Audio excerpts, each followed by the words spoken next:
Few DC characters are as misunderstood as Arthur Curry.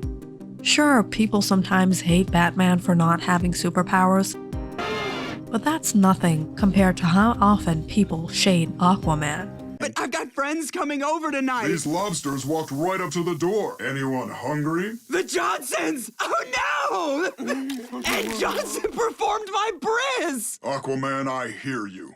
There are several reasons for this misconception. The first is that at one point, Aquaman was labeled as a goofy superhero who was never taken seriously. For some reason, it's become a stereotype. The second reason is that this hero has been around for so long and has had so many different origins that no one is really sure what is the actual storyline. The guy's name isn't necessarily Arthur Curry. Heck, it might not even be Arthur. Say my name.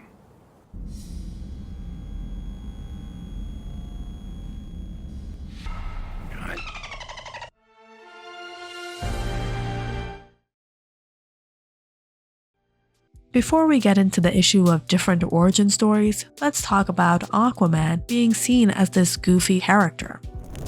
Back in the 70s, there was a little Saturday morning cartoon called Super Friends. The show featured members of the Justice League showing off their superhero powers, saving people, high-fiving people, etc. Now, you'll notice that all the other characters have evolved from the light and cheesy tone that was prevalent in their previous depictions. But Aquaman? Not really. While other characters have enjoyed movies and television shows that help the average viewer see them grow beyond their old depictions, there has never been much attention around Aquaman. Still, he has a rich comics history as any of his DC colleagues, if not more.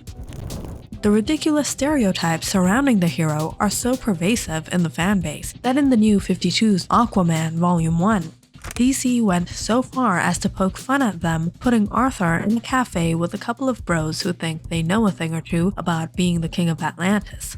Aquaman calmly points out that he doesn't speak to fish, their brains are too small, eating them isn't cannibalism because he's not a fish, It's fish man.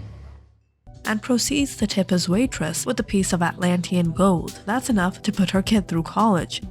Sure, jokes about Aquaman are fun, but let's not forget that this guy is practically a god.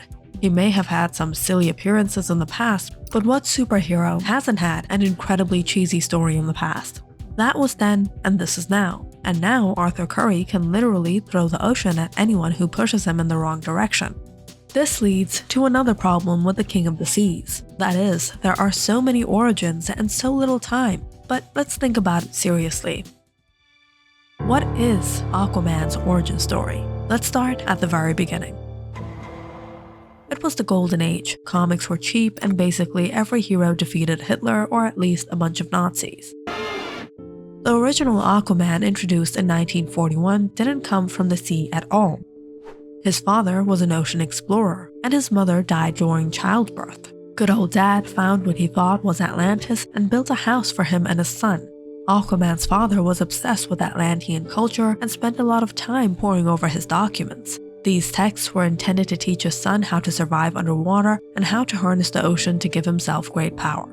He then uses these powers to fight the Nazis, other members of the Axis powers, and anyone else who threatens his world. In addition to a completely different origin, Golden Age Aquaman's powers were also completely different. He could still control water and communicate with his marine friends, but only for 60 seconds at a time, and at close range. Like many stories from the 1940s, Aquaman's original origin story doesn't make much sense. On the other hand, we are ready to accept him as the King of Atlantis. The best-known Aquaman origin stories took place during the Silver Age. His name became Arthur Curry, and his parentage changed dramatically. His mother didn't die in childbirth, but was Atlanta, the daughter and exile of the city of Atlantis. In a similar shift, his father was not a scientist but a lighthouse keeper who discovered Atlanta on the shore after she nearly lost her life in a hurricane. Atlanta loved her husband, but she kept her life underwater a secret until her deathbed. Although Arthur was only a child when she died, he soon began to discover the powers that ran in his family. As Arthur grew up, he took the responsibility of protecting the sea into his own hands, much to the chagrin of his resentful half-brother. Yes, Aquaman has a brother. After Atlanta's death, Tom Curry remarried and had a second son, Orm. Although Arthur loved his brother, Orm always felt ignored, and he stood in Arthur's shadow. He was convinced that his father would never love him the way he loved his firstborn. In other words, it was a Thor-Loki-like situation. Why? Eventually, Orm lost his memory and became one of Aquaman's greatest enemies, the Ocean Master. He's basically a high-tech pirate, but here we're talking about Arthur.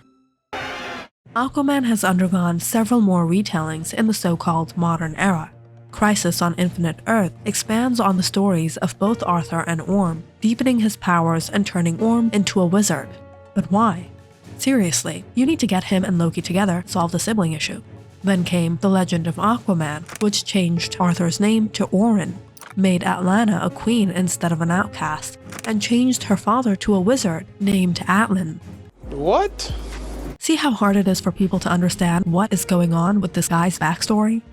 We may have had to watch Martha Wayne's pearls bounce off the concrete more than once in many Batman stories, but at least they're consistent. More stories would emerge in modern times, but thankfully, Aquaman's origin was not further revised. When the New 52 series hit comic book shelves in 2011, Arthur's origins were once again half human, half Atlantean, and most of the Silver Age stories returned to canon.